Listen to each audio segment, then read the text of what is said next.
오래된 영화 중에 여행자라고 하는 영화가 있습니다. 2009년 칸느 영화제 비경쟁 부문에 특별 초청을 받았던 작품이기도 합니다. 이 영화는 진희라는 9살짜리 소녀의 이별과 만남의 이야기를 다루고 있습니다. 어느 날 아빠가 여행을 가자고 하면서 새 옷과 새 구두를 사줍니다. 그리고 커다란 케이크도 사줍니다. 그러나 진이가 아빠와 도착한 곳은 고아원이었고 아빠는 진이를 고아원에 맡긴 채 떠나버렸습니다. 아빠가 자신을 버렸다는 사실은 9살 소녀에게는 참으로 견디기 힘든 일이었습니다. 그러나 고통스러운 시간이 지나면서 진이는 서서히 이별을 배우고 아빠 없는 세상에서 살아가는 법을 배웁니다. 한 소녀가 새로운 환경에서 적응하며 살아가는 가슴 저미는 이야기입니다. 오늘 읽은 본문에도 이런 당혹스러운 경험을 하게 된 사람들이 나옵니다. 그들은 바로 예수님의 제자들입니다. 본문의 상황은 이렇습니다. 부활하신 예수님께서 제자들과 함께 40일을 지나셨습니다. 그리고 감람산에서 제자들과 사람들이 보는 가운데 승천하셨습니다. 예수님은 예수님의 죽음과 부활에 대해서 제자들에게 오래전에 예고하신 바가 있습니다. 그러나 승천에 대해서는 어렴풋이 말씀하신 적이 있을 뿐이고 명백하게 말씀하신 적이 없습니다. 요한복음 14장 2절과 3절을 보면 이렇게 말씀합니다. 내 아버지 집에 거할 곳이 많도다. 그렇지 않으면 너희에게 일렀으리라. 내가 너희를 위하여 거처를 예비하러 가노니 가서 너희를 위하여 거처를 예비하면 내가 다시 와서 너희를 내게로 영접하여 나 있는 곳에 너희도 있게 하리라. 하지만 제자들은 이 말씀만으로 예수님이 감람산에서 승천하실 것이라고는 아무도 생각하지 못했을 것입니다. 그러니 예수님께서 막상 승천을 하셨을 때 제자들이 얼마나 놀라고 당황했겠습니까? 예수님이 승천하시자 9절의 말씀처럼 구름이 예수님을 가리어 제자들은 예수님을 더 이상 볼 수 없게 되었습니다. 예수님을 더 이상 볼 수 없다. 이것은 제자들에게는 완전히 새로운 상황이었습니다. 앞에서 말씀드린 영화에서 진이라는 9살짜리 소녀가 더 이상 아버지를 볼 수 없게 된 상황과 같습니다. 전에는 늘 예수님이 함께 하셨습니다. 예수님과 함께 먹고 함께 잠을 잤습니다. 예수님과 늘 함께 여행을 했습니다. 주님은 언제나 늘 자신의 눈앞에서 설교를 하셨고 기적도 행하셨습니다. 그러나 이젠 더 이상 그분을 눈으로 볼 수 없게 되었습니다. 오늘 우리도 그렇습니다. 우리도 지금 예수님을 눈으로 볼 수 없는 상황에서 신앙생활을 하고 있습니다. 물론 그 상황이 조금 다르기는 하죠. 그러나 눈으로 볼 수 없다는 점에서는 예수님의 승천 이후의 제자들과 우리는 같습니다. 그러면 이처럼 예수님을 눈으로 볼 수 없는 상황 속에서 신앙생활을 하는 우리에게 필요한 것은 무엇일까요? 먼저 제자들은 눈으로 보지는 못하지만 보는 듯이 살아가는 법을 익혀야만 했습니다. 사람들은 일반적으로 눈으로 보지 못하면 확신이 약해지는 경향이 있습니다. 영어 속담 중에 out of sight, out of mind라는 말이 있습니다. 보지 않으면 마음도 멀어진다는 이야기죠. 그래서 사람들은 어떻게 해서라도 눈으로 보려고 애를 씁니다. 그러니까 요즘은 눈으로 보거나 만날 수 없으면 휴대폰에 사진을 담아 다니면서 보려고 합니다. 이제 최근에 그동안 이 코로나 때문에 손자, 손녀를 자주 보지 못하시는 할아버지, 할머니들이 많습니다. 그래서 자녀들이 보내온 손자, 손녀 사진을 핸드폰에 담아서 보고 또 보고 합니다. 그런데 사진이 없는 사람은 또 어떻게 할까요? 아마 남자분들은 한 번씩은 꼭 경험해 보셨을 겁니다. 군대에서 훈련을 받는 기간 동안은 사진 하나 제대로 볼 수 없습니다. 그러면 그때 할 수 있는 건 뭘까요? 그것은 생각하는 것입니다.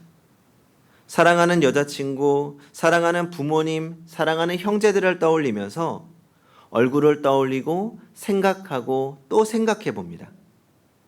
눈을 감고 생각하면 마치 눈으로 보는 것처럼 떠오르기도 합니다. 제자들이 그랬습니다. 그들은 눈으로 예수님을 볼 수 없게 되었을 때 마음으로 예수님을 보는 법을 배워갔습니다. 그 방법이란 예수님을 묵상하는 것입니다. 그들은 예수님을 생각했습니다. 자신들을 부르실 때의 일, 그분을 따를 때의 결단, 그 후에 즐겁고 힘들었던 일들, 말씀하시던 예수님의 모습들과 그 표정들, 이적을 행하시던 모습들, 자신들의 발을 씻기시던 진지한 사랑의 모습, 그리고 겟세마네 동산에서 끌려가시던 모습, 그 후 사람들에게 전해들은 십자가에 매달리신 예수님의 고통스러운 모습, 그리고 부활하시고 지금 떠나셨던 그 모습까지 주님이 마치 그들의 눈앞에 계신 것처럼 생각하고 또 생각했습니다. 그리고 주님을 그들의 마음속에 그렸을 때 제자들의 마음에 기쁨이 충만해졌고 힘이 생겼습니다. 12세기에 살았던 클레르보 버나드는 예수님을 생각할 때의 기쁨과 감동을 이렇게 고백합니다. 구주를 생각만 해도 이렇게 좋거든 그 얼굴 배울 때에야 얼마나 좋으랴. 우리가 부르는 찬송이죠. 예수님에 대한 이러한 묵상이 우리에게도 풍성하기를 바랍니다. 성도 여러분, 예수님을 깊이 생각하십시오. 히브리서 3장 1절입니다. 그러므로 함께 하늘의 부르심을 받은 거룩한 형제들아, 우리가 믿는 도리의 사도이시며 대제사장이신 예수를 깊이 생각하라. 가만히 눈을 감고 묵상하면 예수님이 떠오릅니다. 우리에게 그동안 베푸신 사랑과 은혜가 떠오릅니다. 그러면 우리의 마음에 미소가 지워지고 우리의 입에서 고백이 나옵니다. 주님, 감사합니다. 어떤 분들은 이렇게 말씀하실 수도 있습니다. 목사님, 제자들은 예수님을 눈으로 보았지만 눈을 보았기 때문에 눈을 감으면 떠오른다지만 우리는 예수님을 본 적도 없는데 어떻게 예수님의 모습이 생각난다는 말입니까? 물론 그렇게 말할 수도 있지요. 그러나 비록 우리가 제자들처럼 예수님을 눈으로 보지는 못했지만 얼마든지 예수님을 생각할 수 있습니다. 어떻게요? 주님이 우리에게 주신 성경이 있기 때문입니다. 마태복음, 마가복음, 누가복음, 요한복음, 예수님의 제자들이 눈으로 보고 묵상하고 생각했던 기록들입니다. 거기에 예수님이 계십니다. 복음서를 깊이 읽고 묵상하면 예수님의 모습이 생생하게 떠오릅니다. 그러므로 우리가 풍성한 신앙생활을 하기 위해서는 말씀을 읽고 생각하고 묵상하고 기억해야 합니다. 성경에서 먼저 주님을 만나시기 바랍니다. 이처럼 예수님을 떠올리며 생각할 때 예수님은 멀리 계시지 않습니다. 그분은 우리의 마음에, 우리의 기억 속에, 우리의 가까이에 계십니다. 이때 우리 마음에 계시는 분, 예수님을 떠오르게 하시는 분, 그분이 바로 성령이십니다. 성령님은 하나님의 영이시며 동시에 예수의 영입니다. 성령님은 눈으로 보이지 않습니다. 그러나 우리가 예수님을 묵상할 때 우리 안에 계신 성령님께서 일하십니다. 그리고 우리 마음에 말씀하십니다. 내 사랑하는 사람아, 내가 너와 함께 있다. 난 한 번도 너를 떠난 적이 없고 한 번도 너에게 시선을 돌린 일이 없다. 지금도 나는 너와 함께 있다. 세상 끝날까지 항상 너와 함께 있을 것이다. 예배하는 지금 이 시간에도 성령께서 우리 안에 함께 계십니다. 성령님이 함께 하시는 사람은 다름 아닌 예수 그리스도와 함께하는 사람인 것입니다. 이렇게 예수님의 임재를 체험하게 될 때 우리는 용기 있는 그리스도인이 됩니다. 그래서 예수님의 제자들도 예수님이 떠나가신 후 더 많은 조롱을 받았지만 오히려 주님이 이 땅에 계실 때보다 더욱 담대한 모습으로 비겁하지 않게 예수를 증거할 수 있었던 것입니다. 성도 여러분, 주님이 눈에 보이는 모습으로 함께 하시지 않는다고 해서 불안해하거나 낙심할 필요가 전혀 없습니다. 우리는 당당히 말할 수 있습니다. 우리는 결코 고아가 아닙니다. 주님은 지금 이 순간에도 우리와 함께 하십니다. 난 언제나 주님의 이름으로 승리할 것입니다 라고 담대하게 고백해야 합니다. 우리 모두 눈으로 예수님을 볼 수는 없지만 예수님에 대한 깊은 묵상이 풍성하시기 바랍니다. 그래서 마음으로 예수를 보며 언제나 그분과 함께 동행하시기 바랍니다. 둘째로 기다림에 익숙해지는 것입니다. 예수님은 승천하시면서 그냥 떠나신 것이 아닙니다. 한 가지 약속을 남겨두셨습니다. 11절을 보겠습니다. 이르되 갈릴리 사람들아 어찌하여 서서 하늘을 쳐다보느냐? 너희 가운데서 하늘로 올려지신 이 예수는 하늘로 가심을 본 그대로 오시리라 하였느니라. 예수님께서 승천하실 때 흰옷 입은 두 사람, 즉 천사들이 올려다보는 사람들에게 말합니다. 이 예수는 하늘로 가심을 본 그대로 오시리라 하였느니라. 즉 다시 오신다는 약속입니다. 이후에 다시 오신다는 약속은 제자들의 가슴에 설레임으로 남아 있었습니다. 그들은 언제나 예수님이 다시 오실 날을 바라보는 마음으로 살았습니다. 예수님이 다시 오시면 어떤 일이 있을까요? 그날은 외로움이 끝나는 날, 그동안에 힘들고 어려웠던 모든 일들이 종결되는 날입니다. 예수님이 떠나신 후 고생하던 제자들이 그 모든 무거운 짐을 내려놓는 날입니다. 그 얼마나 기다려지는 날입니까? 1년 내내 눈이 덮인 히말라야 산맥에 어느 산골 마을에 낯선 아가씨가 나타났습니다. 그 아가씨의 눈망울에는 근심이 가득 서려 있었습니다. 아가씨는 마을 어귀의 강가로 가더니 강가에 앉아 하루 종일 저 멀리 히말라야 높은 산에서 눈이 녹아 내려 만들어진 그 강물을 유심히 쳐다보고 있었습니다. 그 산골 마을 사람들은 그녀가 어디서 왔는지, 왜 이 마을에 왔는지, 그리고 무엇을 기다리는지 전혀 알지 못했습니다. 그런데 그녀의 이상한 행동은 하루도 빠지지 않고 계속되었습니다. 한 주가 지나고 한 달이 지나도 여전히 그녀는 강물만 쳐다보고 있었습니다. 마을 사람들이 그녀에게 어디서 왔느냐, 무엇 때문에 하루 종일 강가에 앉아 강물만 쳐다보고 있느냐라고 물어도 그녀는 슬픈 눈망울만 하고 있을 뿐 아무런 대답도 하지 않고 여전히 강물만 쳐다보고 있었을 뿐입니다. 그러더니 어느덧 수많은 세월이 흘렀습니다. 젊고 아름답던 그 아가씨의 머리가 하얗게 될 만큼 많은 세월이 흘렀습니다. 할머니가 된 그 아가씨는 그때까지도 변함없이 하루 종일 강가에 앉아 강물만 쳐다보고 있었습니다. 그러던 어느 봄날 강 위쪽에서 무언가 둥실둥실 떠내려왔습니다. 할머니가 된 아가씨는 벌떡 일어나 강 위쪽으로 뛰어갔습니다. 물에서 떠내려온 것은 한 청년의 시체였습니다. 그녀는 그 청년의 시체를 물 밖으로 끌어낸 후 그것을 끌어안고 하염없는 눈물을 흘리기 시작했습니다. 의아한 눈길로 쳐다보고 있는 마을 사람들을 향해 그녀는 울먹이며 이렇게 말합니다. 이 사람은 나의 약혼자입니다.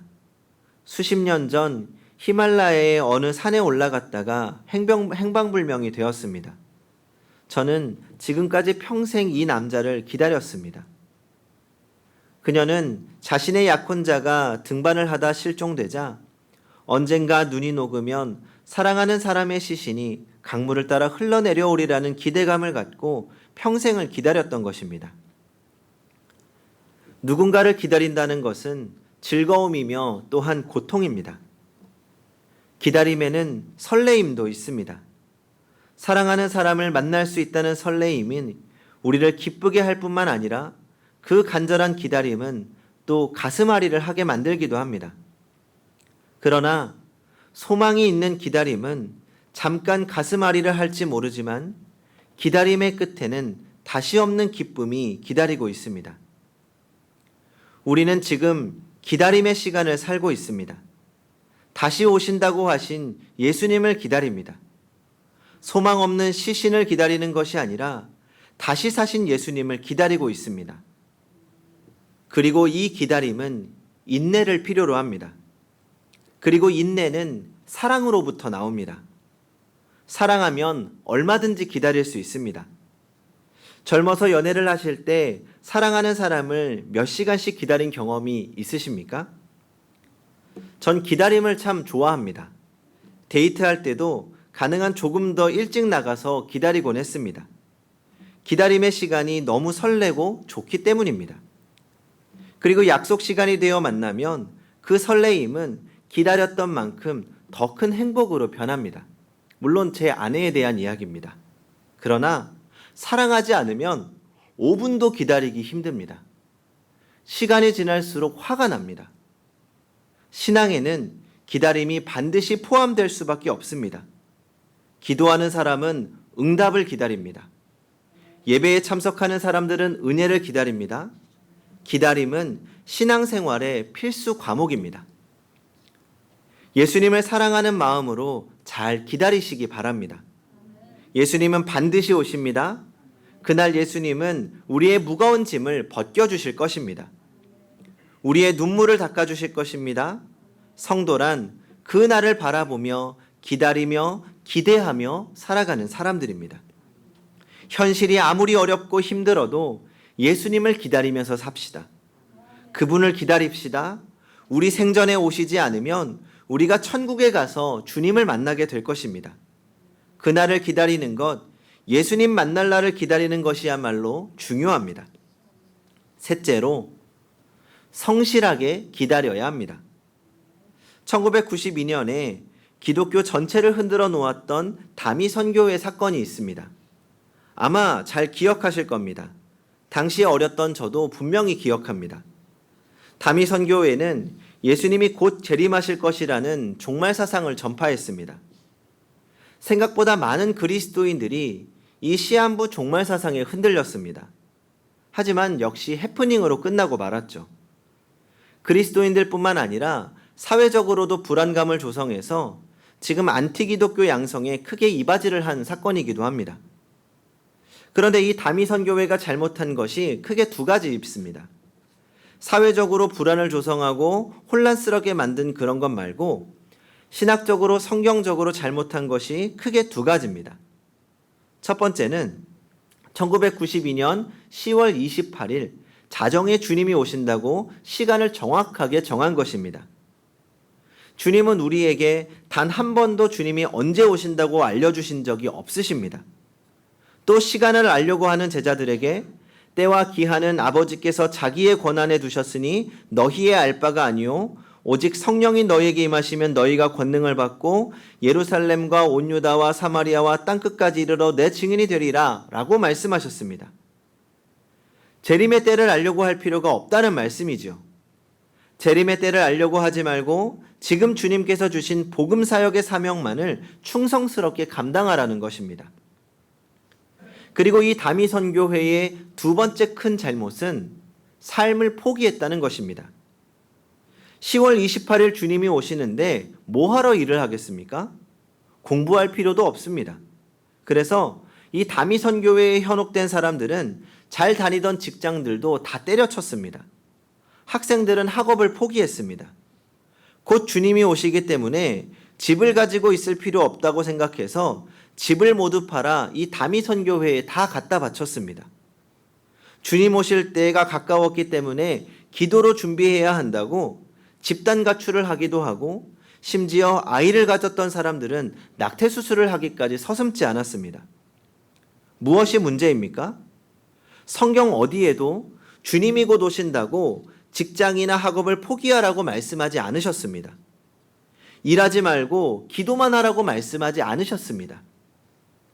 초대교회 때도 이 다미 선교회에 현혹된 사람들처럼 살던 사람들이 있습니다. 그들에게 사도 바울은 이렇게 권면합니다. 데살로니가 후서 3장 10절과 11절입니다. 우리가 너희와 함께 있을 때에도 너희에게 명하기를 누구든지 일하기 싫어하거든 먹지도 말게 하라 하였더니 우리가 들은즉 너희 가운데 게으르게 행하여 도무지 일하지 아니하고 일을 만들기만 하는 자들이 있다 하니. 무슨 말입니까? 주님이 곧 오신다고 생각하고는 일을 전혀 하지 않았습니다. 그러니까 주님이 곧 오시는데 뭐하러 힘들게 일하라는 거죠. 있는 것이나 먹고 말지. 그런 사람들은 이곳저곳에 다니면서 교회에 분란을 조장하고 열심히 살려고 하는 사람들을 유혹해서 일하지 못하게 만들었습니다. 그런 사람들에게 사도 바울은 강력하게 말합니다. 일하기 싫어하거든 먹지도 말게 하라. 우리는 주님을 기다리는 동안 주님께서 우리에게 맡기신 소명을 성실하게 수행해야 합니다. 주님은 우리에게 때와 장소에 맞는 소명들을 주셨습니다. 아버지로서, 어머니로서, 자녀로서, 교회의 일원으로서, 목사로서, 장로로서, 집사로서, 권사로서, 성도로서, 학생으로서, 대한민국 국민으로서 우리 각자에게 주신 역할을 충실히 다하면서 속한 곳에서 하나님의 나라를 이루어가야 합니다. 그리고 또 우리에게 특별히 맡기신 사명이 있습니다.